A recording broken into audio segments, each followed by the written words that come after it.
Hello and welcome to the Breaking Free podcast. I'm your host, Nathan Francis. And today I'm very grateful, very humbly joined by Rhani Green. We'll talk about Rhani in a sec. I'll just quickly give Blue Blocks a plug. Their computer glasses are awesome. You might have seen my last few podcasts I have given them. I've let you know about my affiliate program, affiliate link. There's a link to this in the show notes. You can jump on there and grab some blue light glasses, some red light glasses. They have light bulbs, they have sleep masks. They have all sorts of stuff that can protect you and your family from the harmful blue lights, the harmful lights in your home, your TV, your screens. Not that I don't watch screens or anything, but for those that do, there's really awesome stuff on there. They're an awesome company. I'm going to interview the founders in a couple of weeks as well, so be ready for that one. At the checkout, you can get yourself a pair of these awesome glasses. As you can see, the blue light's bouncing off them now. You can use the code NATH22. You get 15% off, so pretty awesome bargain. They also have a sale on right now, which is, I think, they're 30% off. So you might be able to get 45% off if you jump on. So jump on there. My link to it's at the bottom. Use the code NATH22. And with that aside, I don't even know how I found Rhani, but I think I was looking through some reels that were like empowering, and I saw her fasting reel that she did. She said that she did a 70-day fast. 70-day or 60-day fast. I was like, I don't know how that's possible. So I do the intermittent fasting myself. But then there's epic and more interesting, like harder ways of doing it. I don't know if it's harder, but yeah, Rhani's awesome. Her content's awesome. She's my age. She's very aware of things. She calls herself the glitch in the matrix on social media. So give her a follow. Without any further ado, Rhani, welcome to my show. Looking forward to hearing about your story, which we've covered for like the last hour. Looking forward to hearing about you, and whatever else comes up. Been looking forward to this chat for a while. So welcome, and let's rock and roll. Thank you. Yama yama. Hello, everyone. Yeah, super happy to be here and just, talk about it all the weird, wild, wacky stuff. Yep. I'm all about it. That off-air chat was pretty cool. Maybe we can talk about that later as well. It was, yeah, definitely. Yeah. Lots to dive into. So, Rhani, tell us about you. Tell us about your story and how you viewed the world as like a child through routine, and your story of your story. Let's get it out there. How I sort of became me. Yeah. When people are like, tell me about your story, I'm like, oh God, like where do I even begin with this? I just feel like I've lived a million different lifetimes in this one. And I'm like, I'm not even halfway through this yet. So there's a long way to go. But yeah, I've sort of always been this way. There's definitely points in my life where I've had some sort of spiritual awakenings and big realizations and things happen. But for the most part, I just really remember my childhood as always feeling like really out of place. Like just looking at people like, who are they? What are they doing? Like sort of really intrigued by like the human race, just feeling really weird. That's probably the best way to describe my childhood, is like just feeling very weird, very out of place. Like, where am I? Who are these people? What's going on? And yeah, around the age of 15 is, I guess, when I sort of started like really questioning things, and sort of thinking outside of the box. And not that I'm vegan anymore, but that really did sort of start me on my journey, because it was like, I was started to question things a bit more, like, where is my food coming from? Why am I eating this? It was sort of just like starting to think outside of the box even more. So through that, I sort of started meditating, and I was meditating at that age more than what I am now. Like I was like really, I was going hard on the meditation and having like past life memories. One of my first sort of past life memories was literally looking at myself in my last life as a little girl, and I had really dark eyes and like big curly dark hair, and it was just like, holy crap, I was just staring at myself in the eyes. Was quite a crazy experience. So yeah, lots of meditating, going to the Nantian temple and just praying and just being in that sort of energy, and sort of just looking for answers, going to the library, because this is before YouTube, right, and social media. So if you want the information, you sort of actually have to like really go out and look for it. But yeah, going to the library and looking at books and, about spiritual development and even religion. So yeah, in my teenage years, I was definitely the odd one out. Definitely the odd one out, and I did cop a lot of shit for it. A lot of people just used to give me shit, but I would never. I would always just stay true to what I believed in. Like always, I would always stand up for what I believed in. I'd always stand up for others, no matter sort of what the consequence was, and I would always be questioning things, which is so funny. And I shared this on a Q&A I did recently for the fast. It was like, what I was sort of hated and like sort of like, you know, I wasn't accepted for as a teenager and as a child is now what I am really loved and known and adored for as an adult, So it's like a part of me just knew to always just really just stand true in what I believe in and not give in to, I guess, like what other people are saying or, trying to fit in. I never really cared about fitting in because I could see how backwards the world was. I was like, I don't want to be like these people, I just never wanted to be like them. So yeah, around 15, 16, it was very isolating being a teenager. I really was very, very depressed as a teenager. Very like anxious, like chronic anxiety, chronic depression. And I think through feeling so lonely and disconnected, when I was 19, I sort of opened myself up to the spiritual realm. Yes. Not really knowing what it was and what sort of is in that spiritual realm. But I sort of, long story short, I had a lot of demonic entities attach onto me and I really connected with them. And a lot of crazy shit happened. Yeah. Yeah. A lot of crazy shit happened. And that sort of really just affirmed like everything that I've been thinking my whole life is true. All that magic and all of that sort of stuff as a kid, that's true, that you're sort of programmed not to believe anymore.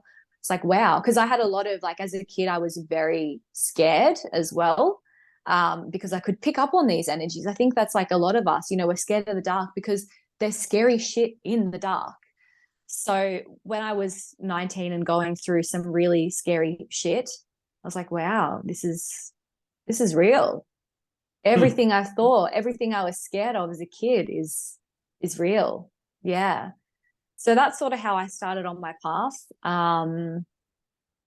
And it's sort of been good because, like most people have that spiritual awakening where it's just like this big, like, life-changing sort of thing that happens. And they're like, holy crap, the layers and the programming is being ripped off. Whereas for me, I was sort of navigating through both worlds. Like I was very spiritual, but I was still having a somewhat normal life. I still got to go through all of the stages of like someone in their, late teenage years and their 20s and partying and all that sort of stuff. So it was good because I just sort of was almost like drip fed all of this stuff. So it wasn't like ever extremely overwhelming or like, oh my God, this life isn't what I thought it was. It was just, yeah, it was like living between worlds, almost like living like one foot in, one foot out, I like to say, of I guess like the matrix and like reality. Interesting. Yeah. When you were partying and stuff, did the alcohol and that and different things, because I know for me the alcohol, as I started awakening, was affecting my connection to spirit. Was that affecting yours? Did you find that you were more open to the other realms when you were intoxicated? Yeah, definitely. Yeah. Yeah, I feel like alcohol, like, yeah, and doing drugs as well definitely opened me up to like a lot for sure. Yeah. But I didn't feel like it didn't stop me like when I wasn't drinking, like I didn't feel like I was completely disconnected from all of that sort of stuff. But I know that obviously drinking and partying and doing drugs, it opened me up to a lot of the dark stuff. Yeah. And that was pretty hectic. But it's exciting. It is still exciting, even though it's scary and it's not really what you want. It was very exciting, like being opened up to these sort of things and having these experiences. Yeah. Yeah, interesting. How did you find so we'll just fast forward. So obviously you didn't do the university thing like we're all like I was programmed to go to uni and do all those things. Did you go to uni and do anything like that?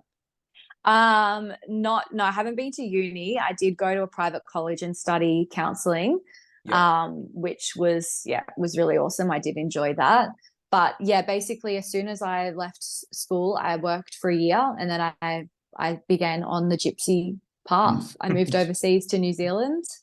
And then it just all happened from there. I was never really sucked into that programming of, you need to go to uni to have a good job, because I never wanted to have a job. I always knew that I would be working for myself. I didn't really understand what an entrepreneur was or what I would do exactly, but I was like, why would I go and study for 4 years when like I was just like, get me away from this. Like when I was a teenager, I actually studied construction in high school because as soon as I finished school, I wanted to run away into the bush and build a teepee and just live off the land. So like that was always my plan. Yeah. That's awesome. Yeah. So, and I wouldn't have lasted 2 seconds at that age, like living, and I was a vegan as well. So I wouldn't be eating. I did construction and I sucked at it. I was like, I don't know if this is going to be like a good plan. But yeah, I never wanted to be a part of society. I just wanted to run away and live in the wilderness and yeah. You pretty much summed up my last 3 years. As soon as I abruptly awoke to all this stuff, I was like, yeah, I just want to run away in the forest and just live in a hut. Yeah, which is essentially what I'm doing at the moment, like that sort of like was my original plan, like leaving Wollongong where I was before and coming up to Queensland was to do that. Yeah. Still very much on the cards, but still trying to figure out. It's just like being here at Earth School, you just like, this place really is just a game, Yep. and it's like when you're playing, like I don't really play games because I'm like, this is the coolest, craziest game ever. But it's like, there's a character and they're like, they go to some little village and there's like a witch that's like, oh, do you want to do this quest? Will you accept the quest? And then you find these like little clues along the way. And, like that's how I really see life is like, this is just a big game and you have you can do whatever you want. Like that's the cool thing is that you can go down this path, you can go down this path, like you can do whatever you want. So it just fascinates me so much. It's interesting that you say you can choose your paths, because when I did my very first quantum healing session, I chose the path. Like I had 3 paths to choose. I was like, wow, the warm, loving path, like a neutral sort of like cold path, and then like a really, really rough, dark path. And I was like, I choose the warm one. It's like, that was my free will. It's like, I chose. Yeah. It's like what you're saying. Like that was like my point in the game where I'm like, I was as I've said before in all my other podcasts, I was the drunk, I was this and that. It's like, well, when it comes to like the crunch time, it's like, well, I can keep going that path. I can choose other ones. It's like, that was my moment of the game. And I'm like, that was like my fork in the road. It's like, I'm going that way. Yeah. See you later. Yeah. I feel you on that. And I feel like there's not even, I sort of had this realization on the weekend. I was like, there's no wrong path. No. There's no wrong path. There's sometimes, the easier way and the harder way and the nicer way and the less nice way. But it's like, there's no right or wrong. Like everything has the positive and I guess like the negative, and the teachings in it. So yeah, there's just so many options. I just love it. It's like, what's going to happen? Exactly. So obviously you do, so for those that don't know, Rhani does NLP and hypnotherapy. So did that sort of like find you, or did you find that, I guess? Or was that just something that just came to you as in like a spiritual download, like do like a course, or like how did all that find you? Good question. My mum did hypnotherapy. Like she went and saw a hypnotherapist when I was a teenager. And I just remember thinking like, wow, like that is so freaking cool. Like, what is this? I thought it was like just the craziest stuff ever. And it was when I always sort of wanted to work with people and like, share my knowledge and people, I wanted people to learn from my lessons so that they don't have to go through it. So it was actually an ex that said like, oh, you're like a life coach. And I was like, oh, like, and I was like, wow, it's so true. I just come into people's lives and I just fix everything. I'm like, look at how they're eating, how they're like exercising, how much sleep they're doing. Are they like following, are they doing healing? Are they, what are they doing with their days? Like I've always been very intrigued by people. And I think that's, from that young age of feeling like that alien, and I'm on earth just observing all these people. And I'm like, what makes people happy? What makes them sad? Why is this their favorite color? Like really just intrigued. So I think just being sort of really intrigued by how people work and sort of just like wanting to share my knowledge sort of put me on this path. And that's why I studied counseling to begin with. I thought, you know what, this is like a good base, and anything that I do from, I can go down any sort of path from here working with people, but this is just like a really good foundation to sort of work from.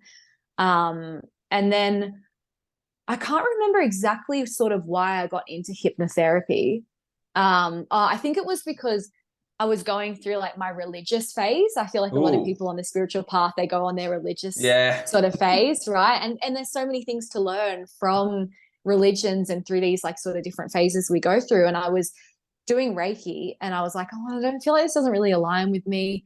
But hypnotherapy seemed to be like the one thing that it didn't have anything like woo-woo attached to it. It didn't matter if I ended up Christian or Muslim or spiritual or this or that or like atheist. It was like hypnotherapy. It didn't conflict with anything. So I was sort of like, this feels like the best sort of path to go down, because I feel like I'm going through all these different stages, but this is like sort of more solid, And then I got into Dolores Cannon's work. Ooh, and she's good. I was, like my life just made sense. Like so many things that I had been thinking my whole life were just like confirmed, like things I'd never even shared with people, I'd never even read anywhere or like heard, and Dolores, like just these thoughts that I had, these sort of like, these thoughts that I had about the universe and life and the world, she just confirmed so much of it. So that was when I was like, wow, hypnotherapy is like really the thing that I want to do, because not only are you, clearing unconscious blockages and rewiring people's brains for success without them having to actually relive the trauma. That's the thing that I really liked about like the style of like hypnotherapy that I learned, was like, you don't have to relive the trauma, because your unconscious mind, it knows what happened. It knows everything, right? It holds every memory, past life, this life, every, all your senses, your smells, your taste, all that sort of stuff. It has everything. So it's like, you don't have to consciously relive that. It can just clear that and basically rewire itself for success, for abundance, for health, for whatever it is that you're calling in. So I was like, this is so cool that I get to go into people's minds, right? They share their like deepest, darkest secrets with me, which I love. I feel like a secret keeper. They share their visions with me. Same here. I just love it. Like when I do self-hypnosis with all my clients, and they show me like their higher self, and it's like, I feel like I'm a vision, like a vision keeper. Like I feel like when I look at my clients, it's like I see them living their best life. And that's actually like how you manifest things and bring it into reality, is other people holding that vision for you. Yep. So I love that whole aspect of it. But with Dolores Cannon, like her work, obviously, like, she's getting the answers to the universe. Yeah, like you're healing people, right? And you're getting answers to what the hell is going on in this crazy, crazy place. So that's why I really like love hypnotherapy. I'm just like, it's just so cool. And then you look at like the programming in the world and everything that's going on with the government and like, even social media, like TV, movies, songs. It's like, when you understand the unconscious mind and how that works with the law of attraction and manifestation, it's like you see what's going on and how they're playing out their plan, so it's just so fascinating. The unconscious mind is just crazy. It is, because I've delved into it doing the Sabotage course I did through Jason Christoph, and I learned all the stuff you're talking about. And it's like, this part of the mind is so powerful, and it's like it controls our lives, and people don't even know that they're like, in a sense, robots to like all these programs. Yeah. And then it just ignited something inside. Once I learned about this part of the mind, I'm like, well, why isn't this taught in schools? And then it's like, I know why Yes. this isn't taught in schools, because then everyone gets their power back. And once they have their power back, none of this shit exists. Then it's like, well, I Absolutely. want to build my own school, build my own community, and teach kids how to like reprogram their minds and how to channel their spirit and learn how to like build forts and build like all sorts of things for life skills. It's like, well, I know why this isn't taught anymore. Yeah. Because Yeah. they're trying to weaken you to a point where you can't do anything to save yourself. Exactly. And programming us, that's the thing, Literally. like the full programming. Yep. And it's like, and now it's like we're having to, like, I don't think people really understand how deep the programming goes, and this is the thing with fasting. This is why I love fasting, because it really breaks a lot of people's programming around, like, you don't actually need food to eat. I mean, you don't actually need food to survive. Well, that's an attachment, isn't it? Exactly. And it's Yeah. like, if you're told something from a young age, and it's not even this life, right? The programming isn't even this life. It's ancestral, it's from your parents, it's when you're in the womb, it's like even some past life stuff. It's like you've got all of this stuff that's programming you. So it's like about ripping off those layers and like opening up and like reprogramming the mind for everything that there is, to welcome all of these new things in, to create those new neural pathways. Yeah. The programming is just so deep.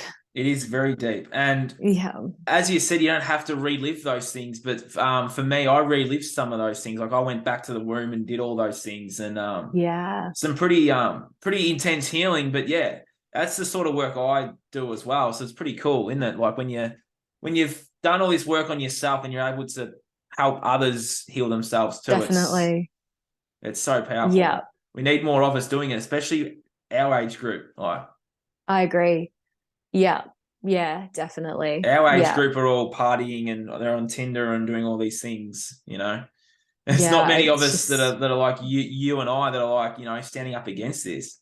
Yeah, I mean, like the way that I see it is like, and I'm just get so passionate. I get so passionate about this. I'm almost like, I just want to like, I'm like, it's like anger. It's like, passion and anger is like such a similar like feeling. I'm just like, like I could scream about this like all the time. It's like, you chose to come to Earth for a specific reason, a specific purpose. Are you going to fuck around like sleeping with people, doing drugs, drinking, working a 9 to 5 that you hate, like being programmed? Are you going to fuck around, or are you literally just going to do the thing that you came here to do? Like, exactly. Are you going to fulfill your purpose? Like, don't you want to know what it's like to be the best version of yourself? Like to really reach your fullest potential. That's what I'm all about. Same. Like I came here and Earth School is freaking hard. It's not easy being a human, and it's not supposed to be easy, right? It's like the polarities that this matrix has to offer. We're supposed to be experiencing it all. But it's like, I want to do the thing that I came here to do so that I can tick that off my list and go back to source for a couple of million years and have a big sleep. Like this, I'm not here to fuck around. Nah, neither. And like, so let's just do it. Let's just do what we came here to do. I don't know about you, but yeah, you're right. And I don't know about you, but I fucked around for way too long. So literally and figuratively. Yeah. Yeah. But now it's go time, right? And it's like, you sort of need to experience that, because it's like, the work that we're doing now, it's like, it's sharing those experiences and that knowledge with other people. Like, hey, you don't have to make the same mistakes as what I did. Not even mistakes, but you don't have to do the same things that I did. Like, you can actually learn from what I've done and like take that on board, and you don't have to go through 10 years of like this sort of stuff. Like, you can just sort of jump. That's what it's all about. It's about figuring this out and sharing that knowledge with other people so they don't have, it's easier for them. Spot on. And have you found there's been like a shift or some sort of, I guess the shifts, for a lack of a better term here, like I'm seeing this healing taking place quicker than, say, you're fed breadcrumbs. For me, it was like 2 years. My brother was like a year. Then I had a client about a month or two ago, and she just got it like that. And in 3 sessions, she left Victoria and moved to Queensland. Yeah. There's what are you seeing in terms of that quick healing now? Yeah, I'm definitely seeing that with my clients for sure. Like, I'm like actually blown.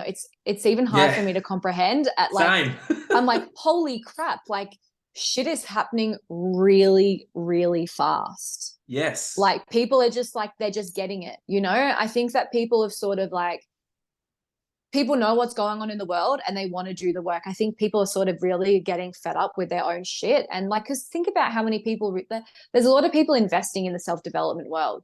Do you know what I mean? Like people don't want to have a miserable life. They don't want to be a part of the system. Like people want better, you know? And it's like those people are like, they're doing something about it, whether they have those blockages, right? And then they come to us so they can sort of clear those blockages. It's like people are picking things up like really quick. Yeah. And I do think it's like definitely an energetic sort of collective thing, but also like social media is a great tool for this. Like if you're not following people who inspire you and who you're like, you know, that's the thing. Like you're either like, you can use social media to make yourself feel like shit, or you can use it to actually inspire and like trigger yourself into being a better person. But I think as well, really what's going on, like, you know, with the Schumann resonance, and just like astrologically and energetically as like the collective, there's so much going on right now and everything is rising to the surface. Oh, yep. The people, I'm like getting goosebumps, like to clear. People are having to face their shit because they don't have an option. The universe isn't giving them a choice. It's like, here is your shit. You can either do something with it and clear it and move forward, or you can just stay like this. But if you're going to stay like this, we're going to make it worse and worse and worse and worse until you have to clear it. Like there is no running from this. There is no hiding. There's no escaping. You have to deal with your shit and clear it. And then you get to move up to that next level, right? You're right. And I often say it's like Mother Earth's clearing her negative energy, so we're clearing ours as well. And that's why all this shit's coming up. It's like, I see it in people all the time. I see the pain. I see the sadness. I see it all. It's like I see them stuck in this perpetual loop, this perpetual cycle. It's like you can actually break free from this because the universe is showing you where your shit is. Yeah, exactly. Release that shit and release that pain. And then pain. Yeah, uncomfortable. Yeah. It's very uncomfortable. And that was one thing that really came up with fasting. It's like, you know, sitting in the pain, in the discomfort, like really like just feeling it. Like we said earlier, like before we started recording, like short-term pain, long-term gain, like feel it, you know, like just really fucking sit with it and, you know, clear that so you don't have to feel that anymore. Like you with your eye. Embrace it. Like you with your eye and me with my acne. It's like sit there and face that thing. Don't go to a doctor and get it medicated or go and see different people to sedate it. It's like once you sit with that pain and let it teach you, and then sometimes it's going to back over you again too, and let it back over you. Yeah, but it's just like, how beautiful is it that we have the opportunity to clear this stuff? You know, how beautiful is it that we, you know, even though it hurts and it's uncomfortable and we have that pain and that sadness, like how beautiful is it that we feel so deeply that we can really feel the polarities that this place has to offer. You know, it's like it hurts, but it's like when you do the work and when you clear that shit, it's like you're up a level, your frequency raises. It's like you get what you want. You're clearing these blockages that are stopping you from being your best self and like ultimately living your dream life, you know, but you've got to do the work. You just have to do it. And the only thing stopping you, like a lot of people want to blame other people. They want to blame the TV. They want to blame the government. Don't even get me started. They want to blame whoever they are. Like, you know, they want to blame all these things. But it's like, why don't you look in the mirror and just like allow yourself to blame yourself and then forgive yourself. Yeah. It's like the only person that is holding you back is you. Is yourself. Take a good look. Like I always say, like, no motherfucker is holding me back from doing what I came. Oh God, I can't even get my words out. You know what I mean? I know what you mean. No one's going to stop me, right? And I look at myself in the mirror and I'm like, not even you. I'm like the worst motherfucker out of all of them. I'm like, we're not doing this. Yeah, exactly. Yeah. And that's the thing I went through in my journey is I faced myself in the mirror and said, the only one stopping is like Yeah. ourselves. Like, and you just and gotta laugh at it. You just you gotta do. laugh. You know, Yeah. like you can play the blame game. You can say, "Oh, I lost my job because of the government and the Victim government mentality. this," and like the victim mentality. I cannot deal with it. I'm like, take responsibility, take accountability, like Yeah. take your power back, like alchemy, right? Like turn that victim mentality and being in that problem state, like flip it. Go into like, you know, I'm the one with the power. What's the solution? I'm going to figure this shit out. Yeah. Like that's the thing. Like you can sit here and you can blame everyone, but nothing is going to change. If you want to actually change your life, if you actually want to be the best person that you can possibly be, take accountability and responsibility. Yeah. I agree. 100% Yeah. agree. I hate the victim mentality. I'm like, don't even, which is funny because over the past couple of weeks, I actually went into like a full victim mentality, like mindset. Yeah. And I was like, this is so disgusting. The one thing like, you hate, you're in it. I was like, wounded feminine. Yeah. I was like, problem state, full victim. Everyone hates Rhani. Like, it was like, I was like, yuck, what have I become? I've been there. It's horrible. Oh, it's so gross. But sometimes it's those dark days that you learn so much about yourself. Yeah, exactly. And I just had to hold myself in that. And I think that's also a really important thing is like being able to hold yourself through the different emotions that you have. Yep. You know, feeling like safe in yourself. And I think for women, for any women who are listening who are like too much in their masculine, I get it. If you want a man to hold you in your feminine, you have to learn to hold yourself in your feminine. And like you have to feel safe and feel the feelings, even though it's hard. And the other way for men, if you're too much in your masculine, too much in your, I was too much in your masculine, but too much in your feminine, like you can drop back. Yeah, I agree. I think men's different. I think men are maybe over masculine.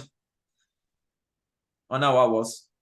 What, when it comes to healing or like to feeling or? In general. Yeah. I mean, what even is true masculinity anyway? Exactly. You know? Very debatable. Yeah. Toxic masculinity, true masculinity. But yeah. Interesting topic. But I do want to talk about fasting. So you did this epic day, 60-day fast, and 70-day fast. I saw the reel. I was like, intermittent fast. Done a couple of 2-day ones. Want to do more, but being in Victoria, it's fucking freezing down here. It's too cold. I'm eventually moving up your way to become better and do the fasting and stuff. So obviously you built yourself up for it. You didn't just do 70 days, did you? I sort of did just do 70 days, geez. but this is not medical advice, and do not try this at home.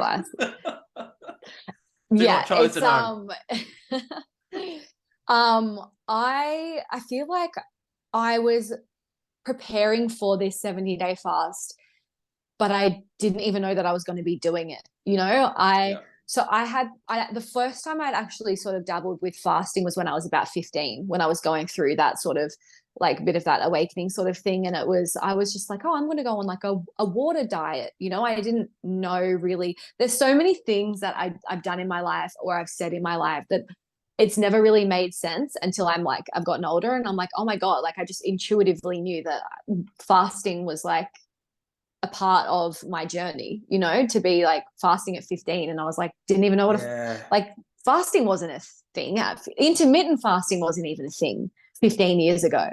So yeah, I sort of, that's when I first started dabbling with fasting. I got into it more extensively over the past probably 4 or 5 years. Even then, no information on it. Just sort of like intuitively doing it and winging it. As for the 70-day fast, I had completely cut out sugar, gluten, alcohol, and caffeine prior to that. One of my businesses is called the 555 Club, and it's basically like this sort of like 55-day challenge that is like about up leveling in every area. It's about really learning discipline and like stepping into your best self, like leveling up in every area. So one of those components, like one of the things we had to do was no sugar, no coffee, no alcohol, no gluten. So I was already sort of like cutting out a lot of the shit before the fast, which I think is really, really important. So I do fasting consultations and I do fasting coaching as well. I'm like, please learn from my mistakes, because I have made every mistake that you could possibly think of with fasting. I've done so many different types, so many different lengths. Learn from my mistakes and my knowledge, please. So yeah, definitely cutting out those things really helped, because I didn't have cravings going into this. I wasn't, like if you're drinking 5 coffees a day and you're going to no coffee, or you're having sugar every single day and then you're going to a fast, like that's hard. That's really hard. So I was super grateful that I had already cut that out. And for about a month before I started the fast, I was just processing it. And I was really like, holy shit, like, and like we were sort of speaking about before we started pressing record, like, I'm like, what does this version of myself look like? I don't know what she looks like. I don't know who I am without all of these chronic gut issues and without feeling so lethargic and like having my body just feeling like it's completely giving up on me. So it was like really processing, like I'm about to go through hell for like this fasting journey. Everything that I've suppressed is going to come up. There is no hiding from my emotions. This is going to be hell. One of the symptoms of this fast is feeling like you are dying.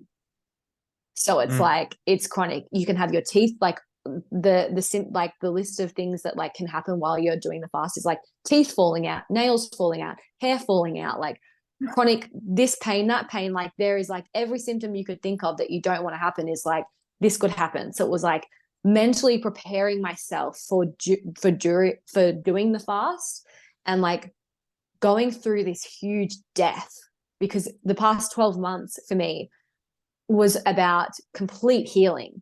Like I went home to Wollongong to focus on like starting a business and like doing survival, like YouTube sort of stuff. Survival is like one of my passions. And I got chronically sick, bedridden for months, thought this is my life now. I'm like probably going to have to go on disability and I'm going to be a part of the system. Like what is this my life, for the rest of my life? Like my quality of life is gone. So and this huge healing phase for 12 months. And I was like at the end of this death, and I knew that the rebirth was happening after the fast. So it was like grieving my old self, grieving my physical body with all these things in me. So that's sort of like, I guess, how I prepared for the fast was like, yeah, it was sort of just like jumping in it, but it wasn't in a way, like, yeah, there was some stuff that I had done before that just sort of was really natural, just naturally flowed into the fast.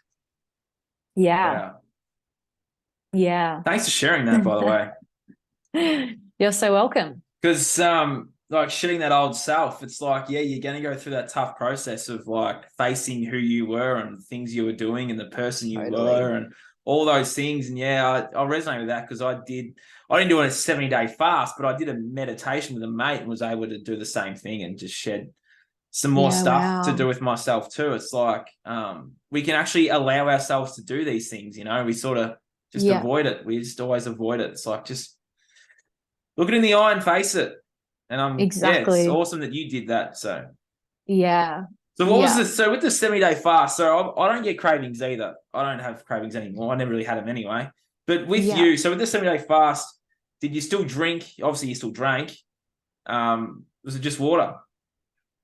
So I followed the master fast system, which is basically there's 7 different levels, and you're supposed to do it. You're supposed to do the lower levels before you jump into the level that I did, the highest Obviously, level. you didn't do that. No. I'm an all or nothing kind of gal. So if I'm going to do something, I'm going to jump into it. And I had already had the experience fasting, so I was like, I'm ready for this. Yep. I was ready for the fast, but I was not ready for the post fast, which I will speak about in a little bit. Sweet. But basically, the master fast system is you're taking, it's a mix of dry fasting, which is absolutely nothing. No brushing your teeth, no washing your face, no showering, no medicines, water, nothing at all. So it's a combination of doing dry fasting and drinking Concord grape juice. Cooked Concord grape juice. And with a combination of like a shit ton of enemas, herbal tinctures, and some psyllium husk bentonite clay activated charcoal, and some lemon juice as well. So you're just basically drinking 2 to 3 liters of Concord grape juice per day.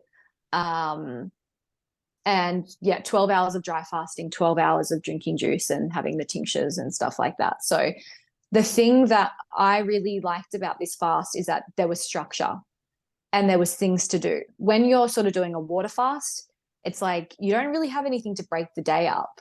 You know, you're sort of just like walking around, like, you know, when you have like a day where you don't have any structure and you're like, where am I? What am I doing? It's like you're sort of just like a bit out of place. Whereas this was like really structured and you just had to follow the protocol. Like you just had to follow the protocol and that was it. So yeah, I really liked that fast. Master fast is the way. Right. Yeah, it's the Interesting. key. Yeah, because the Concord grape juice is where the magic happens. It has to be Concord.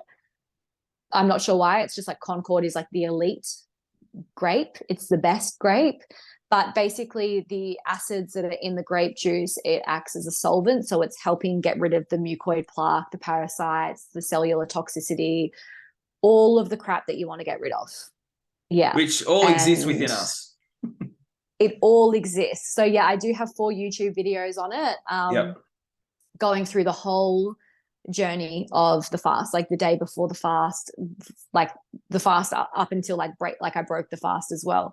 But yeah, it was basically, yeah, it was pretty crazy. It was pretty chaotic, but the amount of stuff that came out of me is like shocking. And people don't want to watch it because we all have this stuff in us. Oh yeah. Right? Yep. We have like kilos of mucoid plaque in our digestive tract. Like we have like tons of worms and parasites, and like we have just so much toxicity and just waste in us that needs to be moved. Mm-hmm. Yeah. It's hectic. Nothing can prepare you for what comes out. Obviously, this is an epic way of doing it, but there are other ways of doing it for those out there that don't want to do a 7-day fast. This is just one of the ways, and definitely don't try this at home if you haven't fasted before. Yeah, there's a full procedure, like a full protocol. So with the master fast, like they say like this is how you do it. You know, you start on a level 1, you do a level 2, you do, you know, you sort of go back and forth with the levels. So I just jumped straight into it. There's other ways to get rid of this, but like for people, yeah, for it's like you're guaranteed to get rid of it. You know, these other things will get rid of some of it, but this is for like the hardcore true healing. Yeah. So let's talk about post-fast. So obviously they tell you when you do a long fast like that you need to like put the food back in slowly, obviously. That's just one of the rules, like one of the things you do. So obviously we'll talk about that first. So how was that process of then putting the food back into your body? And then we'll talk about your other post-fast issues that I did see the other day too. Yeah. Yeah. I went into the master fast, like into the fast being like, this is going to be really hard, you know, like really like expecting it to be hell, but setting the intention of like, this gets to be easy, this gets to be easy, this gets to be easy. So I was sort of like expecting the worst, but really hoping for the best. Yeah. Whereas with the post fast, so I had a friend who went, she'd done the fast, she did 89 days. So she was like, you know, babe, just like really like prepare yourself for the breaking of the fast. Like it's really hard. And I'm like, no, I've got it. I'm not, everything's so fine. Right. Like just totally, just like thinking everything's going to be sunshine and rainbows, but it was fucking hard. It was really hard. And it still is really hard because there's so many, like, there's a very strict protocol that you have to follow. If you follow the protocol, you will be fine. If you stray off the path, you will not be fine. And I completely strayed off the protocol. So I basically just introduced too many foods too soon. Too many foods too soon, and started eating like yeah, like meat and dairy, which you should not be eating like this close to breaking the fast. So it was really challenging because you're also going from your normal weight to then dropping a shit ton of weight. Like I was so skinny that I was like actually embarrassed. Like I was like, wow, this is really like, I feel like people are looking at me. I'm like, was becoming very self-conscious of how skinny I was. To then breaking the fast and then gaining that weight, like gaining back weight, it's very hard. Like it's very mentally challenging, especially I think for a lot of women to go through such drastic changes, you know, of like this to this to this. It's like pre-fast, during the fast, post-fast. So you've got food, and then you've got like it's like everything's completely changing, and it's changing really fast. So you've just really got to follow the post-fast protocol. Yeah, but I'm actually really grateful that I'd sort of fucked up so bad, because I know what happens when you don't follow the post-fast protocol, and I know how you should be doing it. I know the struggles that come up. So it's like now I can actually coach people because I've experienced sort of the worst of the worst. Okay, this is what you have to do. This is how you have to do it. If this starts happening, this is how you get back on track. You know, so I'm grateful. It's almost like it sort of happened like almost like for good. Because it's like, yeah, I can teach people sort of like, hey, don't do this. Well, what happened to your body when you started eating meat and dairy? Like, what actually happened to your body? So people will be interested. That's all. What happened to my body? Like, I was definitely like, I felt like pretty good for majority of it, but it was just sort of overeating. I guess I was probably just like eating too much. Like my body, it's really hard to stop when you're eating, because your body is like, am I going to go back into fasting? Am I going to go back into survival mode? Like it wants to like eat as much as it can. We'll just quickly pause this. Someone come. I just got someone at the door. Yeah. So yeah, it's just like your body is just like eat, you know, because it's sort of like in that mode of like, yeah, when am I going to eat next? With my body, like I definitely, it's so hard it's so hard to sort of like say what happened, because it's like, it's hard to sort of gauge, you know, like, yeah, definitely like still having digestive issues and like some problems that I had before. But the thing is, it's like, you can't just heal all of your problems in 70 days. You know, the amount of like shit that we have in us that is passed down from us, you're just not going to get rid of in 70 days. So really sort of like what I'm trying to practice is breaking the fast, and breaking the fast safely, and not go back to eating what I was eating before. So why I sort of went a little bit crazy on the post fast was because, yeah, like I mentioned before, some of the symptoms of fasting is like your hair will fall out, your teeth will fall out, that sort of stuff. Like, and I sort of got really freaked out, and I had some friends that were losing hair, because your hair actually holds toxicity. So when your body is detoxing, it lets go of that because it's trying to get rid of the toxicity. And I was like, holy shit. I don't want to lose my hair. For a woman, yeah. I'm not meant to be a baldy, you know? Like I want a big sexy husband one day. There's nothing wrong with being bald, but I'm just like, for me, I'm like, you know, I want to find like a partner, and I take pride in like the way that I look in my hair, and like, you know, like dating. It's going to be a lot easier when you have like a full like head of hair. So I was like, no, I don't want to lose my, like, you know, like I like my hair. I don't want to lose it. So I sort of like freaked out a little bit and was like, I need to eat meat. I need to eat these foods, because I wanted to stop detoxing, because I've detoxed so much, and I was like, I need to stop detoxing. I need to slow the symptoms down. So I was like, just eat everything, because I was just like so done with fasting and was like scared to keep detoxing. Jeez. Whereas now I'm like, yeah, it's pretty like, I'm just like not ready to lose my hair. I think we can all understand that. Yeah. But yeah, I sort of, yeah, now I'm like, I'm back fasting, and I've got like, yeah, a plan. So it's like 21 days breaking it. This is what I'm breaking it with. This is how I'm doing it. And then I'm going to do another fast.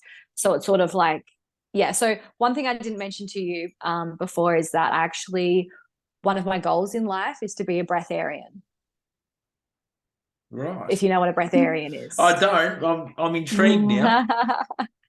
Learning something today on the Breaking Free podcast. We're all going to learn what a breatharian is. A breatharian. And this is something that I learned about maybe like 5 or 6 years ago, that we don't need food to survive. Food is one source of energy. There are so many different sources of energy. We've got the sun, we've got the ocean, we've got the earth, we've got breath, we've got love, we've got universal, source energy. Food is the lowest frequency and like density energy that we can consume, like source of fuel. So I've actually met a breatharian on the weekend, which was awesome. He was breatharian for 60 days. And I met quite a few other people that are on their path to being breatharian. So it just sort of really reaffirmed that like that's what I need to be. That's what I need to be doing. And prior to the fast, I had this huge like breakthrough, and the universe was like, you can't keep denying what you're here to do. And part of that was like breatharian. Like you just have to, like, this is on your path. It might not happen in 5 years. It might not happen in 10 years. Could happen in like 50 years. But at some point in my life, I will be a breatharian. And I'm sort of like on that journey now of I want to basically be like almost like a hybrid breatharian is what I've sort of named it, which is using all of the different sources of energy to fuel me as opposed to just one. So I still want to use food as a way to connect with people, because, there's something so beautiful about coming together and like sharing a meal and connecting and cooking for someone and putting your love into it. Like I love cooking. Like I'm an amazing cook. Like I love to cook for people, and I love to eat as well. And I love, I'm not really like, never really been a part of like the matrix, but I do enjoy, going to a nice restaurant. I do enjoy like eating some oysters in Noosa and like watching the sunset. So very, very I don't good want thing to to deny. Yeah. I don't want to deny, my highest value is freedom. I don't want to deny myself the freedom. And one of my highest values is, new experiences and adventures. So I don't want to deny myself the freedom and the experiences that food has to offer. So I just want to have food as a source of energy, but not necessarily the primary source, sort of losing the attachment to food. Yeah. And just tapping into those other sources. Interesting. You've sort of mind blown one of my belief systems now. Yeah. I mean, look, it just, the programming just goes so deep. It does, yeah. You didn't activate me. I knew this anyway, but I was just like, food. I just realized that food's probably my primary source of energy. I could probably delve into the other sources. Yeah. Interesting. Yeah. And the same for me. Like, I don't really meditate that often. Like, I don't sun gaze as often as I'd like. I don't go in the ocean as much as I'd like. Like, I'm not someone who is hardcore doing those things. So it's also, for me, it's like, food is, when I was fasting, obviously food wasn't the primary source of energy. Like I was still having calories. Yeah. I was still having calories from the juice, but really you're tapping into like universal energy. Like you're literally like, that's what you're like eating. And like, I didn't really get hungry. Yeah. I was just so high. Like my frequency was just so high. It was just like, it's just like on another level, So it's funny how food is like the lowest frequency of fuel. And then like people are just eating shit. Yep, they are. Like literally just eating like stuff that it's not food. No. So yeah, food is a funny one. You can use it to heal and to connect and to share love, or you can use it to literally destroy your body. Yep. And 85% of people are using it to destroy themselves. Yep. And then you've got the drinking alcohol and, Smoking. all that. Yeah. Yep. So, it's about tapping into the other sources of energy. It is. Yeah. Losing the attachment to food. Yeah. So that's my journey. Very with awesome journey, breatharian. very awesome story, very awesome chat. Is there anything else you're willing Yeah, to share before we sort of wrap things up? I'm not really sure how long this has gone for, but it's been an awesome podcast anyway. it has been. Um, there's not really, and I mean, there's so many different things there's so Oh many yeah. different passions and hobbies and interests and things that I do. But yeah, sort of like what's really coming through for me at the moment is just is the fasting. Like fasting really is the key to sovereignty and to spiritual development. And not everyone's going to fast, but I hope that people can at least listen to this. And like, prior to fasting, like I was supposed to be like, I was supposed to have the diagnosis of hypothyroidism, of fibromyalgia. Like I was completely bedridden 4 months, insomnia, just crying, couldn't walk, couldn't move. And it's like, your health is your wealth. Mm-hmm. Health is literally wealth, and you have to take care of it. Like if you hate the system, if you hate the government, if you know what they're doing, that they're coming at you from every single angle, like I urge you to take that responsibility over your health before it's too late, because our bodies are such amazing things, right? They're self-healing, and they do all of these amazing things. Like it just wants to keep us alive, but they can't deal with the amount of radiation, of the amount of pesticides and all that sort of stuff that's coming at us, like the water. Like they're really coming at us from every angle. So you need to do what you can to help your body. Like you've got to assist it. So at least at the bare minimum, cut out sugar, cut out alcohol, cut out gluten, complex carbohydrates, caffeine, like start on your health journey. Yep. Connecting back to your body, because you don't want to be reliant on the system. You want to be sovereign. And when you start getting rid of the parasites and the worms in your body, because the microbiome actually controls neural pathways. So if you've got all these microbiome, all these different parasites and worms just running rampant, right, in this unhealthy environment that they're just thriving in, they are controlling your mind. And you'll be surprised, after a fast and after you do like some sort of cleanse or something like that, you're actually more sovereign. You're not a host. You don't have all these little wormies and all these little parasites controlling you, because that's what they're doing, right? We're just like this host, and they're just in there controlling us. Yep, she wants to eat sugar, she wants to act like that. They really have so much control over us. So you really want to get these things out. And there's a lot of different protocols that you can use. And even getting these parasites out, getting the mucoid plaque out, so that when you're actually consuming food, you're actually absorbing the nutrients and the minerals and like the nutrition that's in it, because a lot of it just gets stuck in the parasites feed off it, and the mucoid plaque gets stuck in there.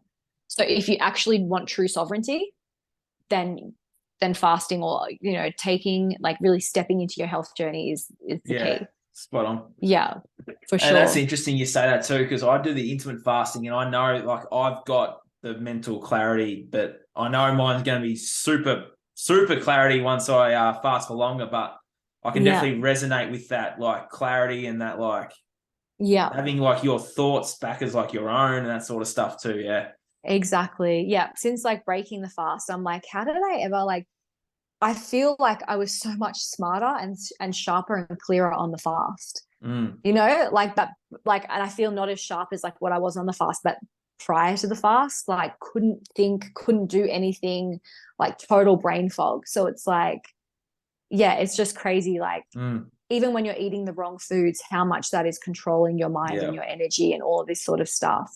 So yeah, I mean, like, as for the parasites, it's like, the parasites, they lay their eggs and they're most active around the full moon. Ooh, That's why people are crazy on the full moon. That makes sense. Right? Is because they are active. So they're controlling our emotions. That's why, like, mental health hospitals, like, there's so many new patients, domestic violence goes up, like accidents, like there's so much craziness that goes on during the full moon because of the parasites. Like, don't let them control you. live in harmony with them. But as soon as they start acting out, get rid of them. Fast it out. Fast it out. Yeah. Yeah. So I'll separate. I usually ask my guests a question about someone to start their journey, but because there's so many journeys within the journey, I might ask these 3 different ways to get 3 different answers. But if someone's about to start their journey in we'll go with their fasting journey. What would be your advice to someone starting their fasting journey? Then I'll ask the next couple.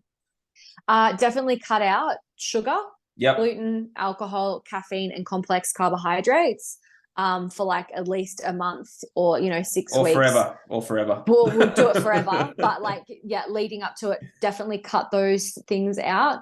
I would definitely book in with like myself or a different fasting coach and have a consultation, because basically you want to have a look at your lifestyle, your health background, your goal, and your why. And from that, we can sort of like look at, okay, what's the best type of fast for this person? And what's the best length, because it's going to be different for everyone, and you want to make it, it's like, if you plan to fail, if you fail to plan, you're planning to fail. So you want to go in knowing what you're doing and because fasting, you can just do a 3-day water fast, but if you really want the magic to happen, there's so many other things to it. You've got to take like some sort of stuff, like there's other things to it. It can be really simple, but if you want to do it proper way and actually get the best results, there's other things. So book in with someone who's done fasting, come up with like the best plan for you that's going to work for you, that's actually going to work for you, something that's not too hard. And you want to have a really smooth transition into the fast and out of the fast. You don't want it to be like this. You want it to be really just gradually in and just gradually out, because the post-fast, and this is something that I emphasize with all my clients, is focusing on the post-fast. How are you going to break this? Over how many days? What are the foods that you're going to be having? This is how you need to prepare yourself for it. So you don't want to go into a fast not knowing what you're doing, because if you're going to break it the wrong way, or you're not going to do the fast the right way, you will do more damage. Like, you may as well have just not fasted. Like, you can royally fuck your gut up if you do not break it the right way. Jeepers. Yes. Post-fast is like, knowing what you're doing post-fast is essential. Interesting. Yeah.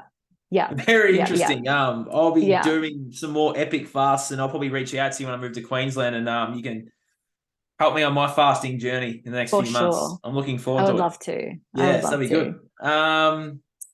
Next question. So if someone was starting their healing journey, what would be your advice to those people that are listening to this and go, oh, okay, well, there's some pain and some other emotions there. Like, what would be your advice to those people to start their healing journey?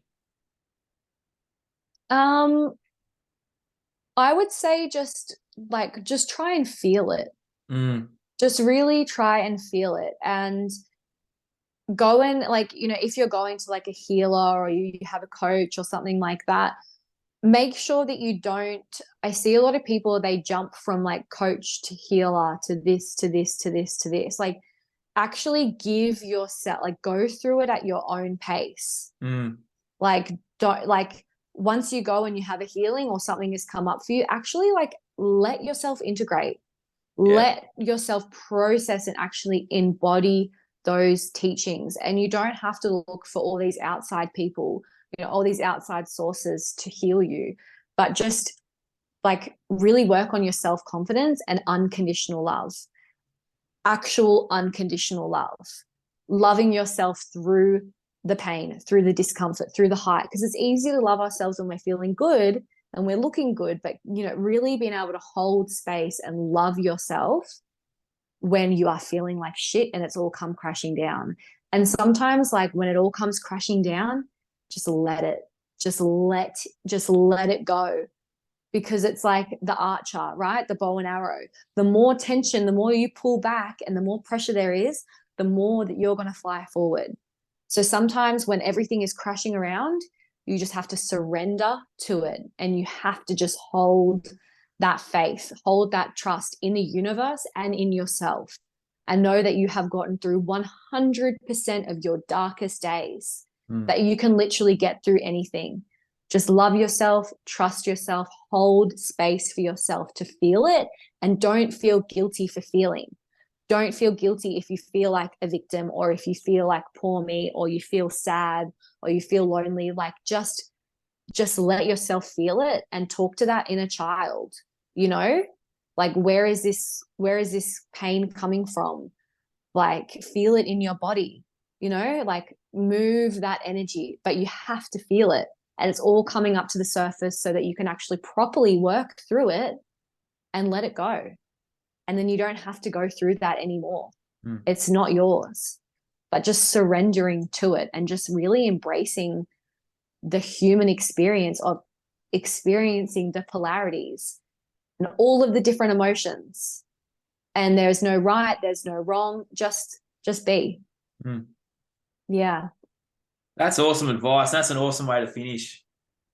Thanks for jumping on today, Rhani. I'm so glad the universe brought me that reel into my Instagram feed. That was awesome. Me too. It's been so lovely to connect with you. And yeah, you too. I'm really happy to be here. Looking forward to meeting in person, and we can discuss more about fasting. I'm intrigued. Yeah. Now. Yeah, definitely. But I love fasting. There's one more question that has come to me before we wrap it up. There'll be some males that listen to this, and I've been working out a bit lately. I'm starting to get in the gym and starting to build my physical strength. In terms of fasting and building the physical strength, there'll be some males out there that will be like, well, I don't want to fast because I'm in the gym doing, physical strength. So this is obviously a question. But this is probably a question for me as well. It's like, well, I stopped doing that for a while, even though it's like really awesome for me right now. It's like I stopped doing that to then fast, I guess. Yeah. How would one go about that? Because it's very cold down in Victoria, but I'll be mixing gym and fast. Won't be gymming, I don't reckon, when I fast. Like, how does one incorporate that back into their lifestyle after the fast? I definitely feel like I could have done my exercise while I was fasting for sure. Like small, low intensity, like walking. I think I could have done I feel like there's some days where I had so much energy, I could have done a full proper workout. Yeah, right. Okay. But I think it's for most people, they're not going to be able to go to the gym and do weights. Like, if you feel like you can do it, then you know your body better than anyone else. Yeah. But make sure you are having movement every single day, like body weights, like do push-ups, do sit-ups, do all that sort of stuff. In the fast. Move your body, even if it's just a walk, even if it's yoga, even if it's stretching. But if you feel like you can do it, like exercise is encouraged during the fast because you need that for your lymphatic. I'm pretty sure it's for your lymphatic, for the drainage. Like, you need things to actually get moving, and exercise obviously is moving things. So, when you're fasting, when you're doing a long fast, you're going to lose muscle. It's just part of it. You're going to lose a lot of vitamins, a lot of minerals, a lot of, it's not a time where you're building. Like, people how do you get your protein on you fasting? It's like, you're literally pulling everything out of you. It's not a time for protein or for giving your body all of this stuff. It's the time where you're getting everything out. So, weight loss and muscle loss is inevitable. It's going to happen. You sort of just have to accept it, but keep moving during the fast, whatever feels comfortable for you. Don't overexert yourself. Don't do anything stupid if your body's saying no. Make sure you're prioritizing rest. But I think, eat, when you start, my rule was okay, when I start eating, it's I'm going to go for a walk every single day. So just definitely start exercising when you break the fast and ease back into it, and your muscle memory will still be there. Yeah. The old ego is going to take a hit when I meet you, Rhani. I'm going to be physically pretty fit, and then I'm going to meet you and start fasting, and I'm going to be the ego is going to go, oh, yeah, he's going back to his skinny self. Yeah. I know it's a bit like that, but I think there's some pretty epic healing though for that though, I think too. Yeah, definitely.